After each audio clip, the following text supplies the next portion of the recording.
Hello everyone, welcome to the session on compilers. In this session, we will be discussing about operator precedence parser. In this session, we will see what we mean by operator grammar and what we mean by operator precedence parser.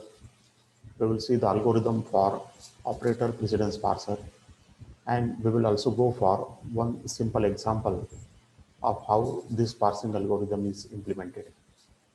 Friends, as you know that you are viewing this session on my YouTube channel, Learn with Prakash Kanade, and subscribe to the channel to see many videos on the subjects of electronics and computer science.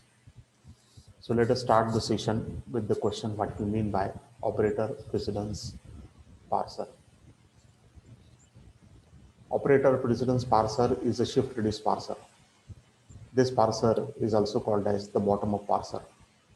We know that there are two types of parsers. One parser is being called as a top-down parser, and another type of the parser is called as the bottom-up parser. In top-down parsing, we start from the top and then we will come down to the input string. In the bottom-up parser, we start from the input string and then we will reach to the top, that is the start symbol of the grammar. So in top-down parsing, what we do is that we perform the leftmost derivation, while in bottom-up parsing, what we will do is that we will perform the rightmost derivation in the reverse order. Operator precedence parser is a parser that can be used only for a small set of grammars. So it is not a generalized parser that it cannot be used for all programming languages. But this parser can be used to the programming languages or to the programs for which we have an operator grammar. The grammar that has special properties, such grammar is being called as an operator grammar. And for this grammar, we can make the use of operator precedence parser. So the operator grammar has the two special properties. First of all, there is no production rule in the operator grammar, which will have the right hand side as an empty string. So we should not have an empty string on the right hand side of any production rule of the grammar. And the second condition or the second property of the operator grammar is that there should not be two non-terminal symbols adjacent to each other. That is, we cannot have consecutive two non-terminal symbols in the grammar. If these two properties are obeyed, then such grammar can be called as an operator grammar. And once we have an operator grammar with us, then it is possible that we can write the operator precedence parser for such grammar.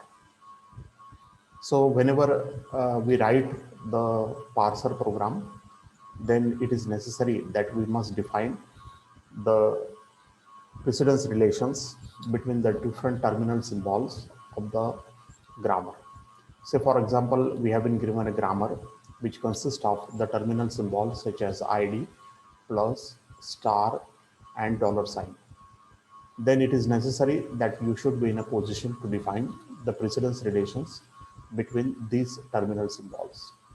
Precedence, it will stand for the priority. So we must define which symbols or which terminals have higher priority than that of the other. There are three types of the precedence relations that can be set. The first relation is A takes the precedence over B. It means A has higher precedence than that of B. And whenever we want to indicate such precedence, then it is written as A dot greater than symbol and B. So it indicates that the terminal symbol A will have a higher precedence than that of the terminal symbol B. Another precedence relation that is being used is A yields precedence to B, that is B has higher precedence than that of A, or A has lower precedence than that of B. And whenever we want to write such relation, then we make the use of the symbol less than and dot. It is possible that the two terminal symbols may have the same precedence. If the two terminals have the same precedence, then it is being written as A equal to dot B. It means that the A and B terminals will have the same precedence. So whenever you have been given a grammar, then you have to prepare the list of terminal symbols in the grammar, and then you have to prepare a table, and this table is being called as the precedence table. Now, once you prepare such table, then it is possible that you can write the parser program for such grammar. As I told you that operator precedence parser is being used only in limited applications. Say for example, if you are thinking of a digital calculator, then for the digital calculator, you can make the use of operator precedence parser. Now let us go for understanding what this operator precedence parsing consists of. Operator precedence parser consists of an input buffer, which will consist of input string followed by $sign. It will consist of a stack memory, where it will consist of different terminal symbols followed by $sign. It will have a parsing program. It will have a precedence table, and then the output will be in the form of a parse tree. So initially the stack will be empty and it will consist of only a $sign. So $sign will mark the end of the stack. The input buffer will consist of the input string which we want to check or which we want to parse, and it will also consist of a $sign. So $sign will mark the end of the input string. The parsing program will have a pointer to the input string, which would point to the current input symbol. Also, the top of the stack is being marked by another pointer. So the parsing program will check the top of the stack and it will check the current input symbol, and then it will consult the parsing table. And according to the precedence relation in the parsing table, the action will be performed by the parsing program, and this action will be either push action or pop action. In the push action, the characters from the input string are shifted into the stack. And in the pop action, the top of the stack is being reduced. That is, the symbols that are on the top of the stack are removed. Now, if it is the case that when the stack and the input buffer will consist of only a $sign, it means that all the input symbols are exhausted, and therefore we may announce a successful completion of the parsing. But if it is not the case, then we can go for the error message, and this error is being called as the syntax error. So in operator precedence parsing, there are 4 actions which are normally performed. The first one is the shift, where the input symbol is being shifted to the stack. The second one is the reduced, where the top of the stack is being reduced by using any production rule. Then the third thing is the accept, where we will announce the successful completion of the parsing, and the error, where we will announce that the input string doesn't belong to the grammar. Now we will write this algorithm in more appropriate fashion. Suppose the input string is $, and the parsing table will hold the precedence relations between the different terminals of the grammar.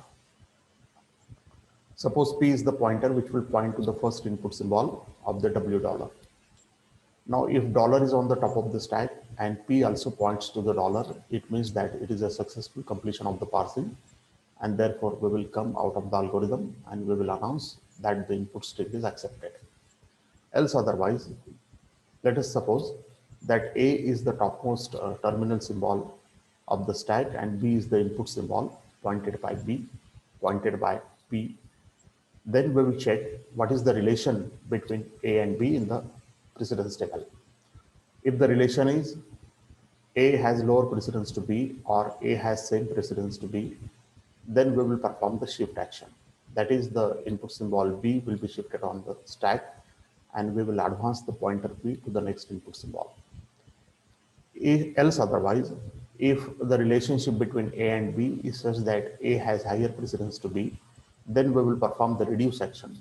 That is, we will pop the stack and we will go on popping it until the top of the stack terminal is related by lower precedence to the terminal most recently popped. Else otherwise, we will generate an error message.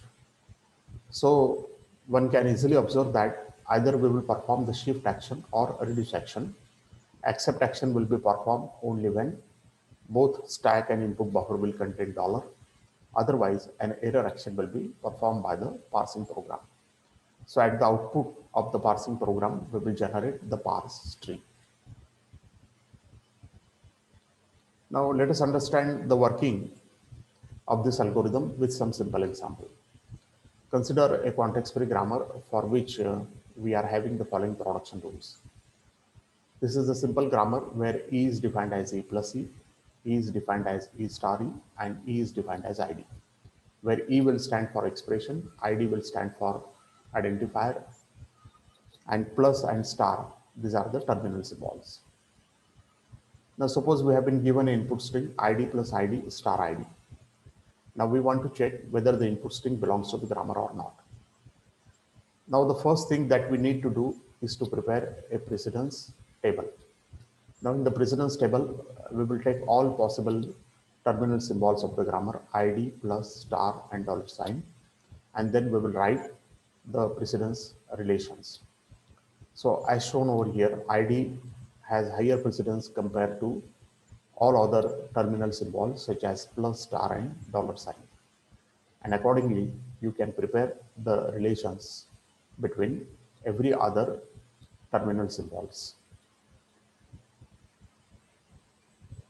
Now, initially, our stack will consist of dollar sign and input buffer will consist of ID plus ID star ID followed by dollar sign. Now, when the parsing program looks for the stack and the input symbol, then it will perform the shift action. That is, the ID will be shifted onto the stack. Now, the top of the stack is ID and the input symbol is plus. Now, when we refer to the parsing table, precedence table, then one can easily observe that the relationship between ID and plus is greater than. That is, ID has higher precedence than that of plus. And therefore, here we will perform the reduce action by using the production rule. E is defined as an ID, and therefore ID will be removed from the stack and the input will remain the same. Now in the third step, one can easily observe that the top of the stack consists of dollar sign and the input symbol is plus.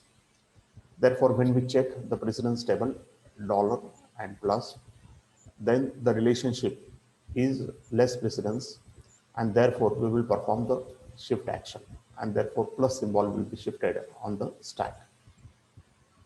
In the next step, one can easily observe that plus and ID, when we check the relationship between plus and ID, then again we need to perform the shift action. Therefore, ID will be shifted onto the stack and input will remain star ID followed by dollar sign. In the next step, we will perform the reduce action and therefore ID will be removed from the stack so that the stack will consist of dollar followed by plus sign, star ID followed by dollar sign. Then we will perform again the shift action where star will be shifted on the stack. In the next step, again, we will perform the shift action as per this precedence table and ID will be shifted on the stack. In the next step, we will reduce ID and therefore ID will be popped. In the next step, again, we will reduce the star by using the production rule. E is defined as E star E. In the next step, we will reduce plus by using the production rule. E is defined as E plus E. And finally, one can easily observe that both the stack and input buffer will contain only dollar sign and therefore we will announce the successful completion of the parsing. So these are the steps that are being followed by the operator precedence parsing in order to determine whether the input string ID plus ID star ID belongs to the grammar or not. Thank you friends for viewing the session. Hopefully you have understood what is the operator precedence parsing and how it works. Thank you all.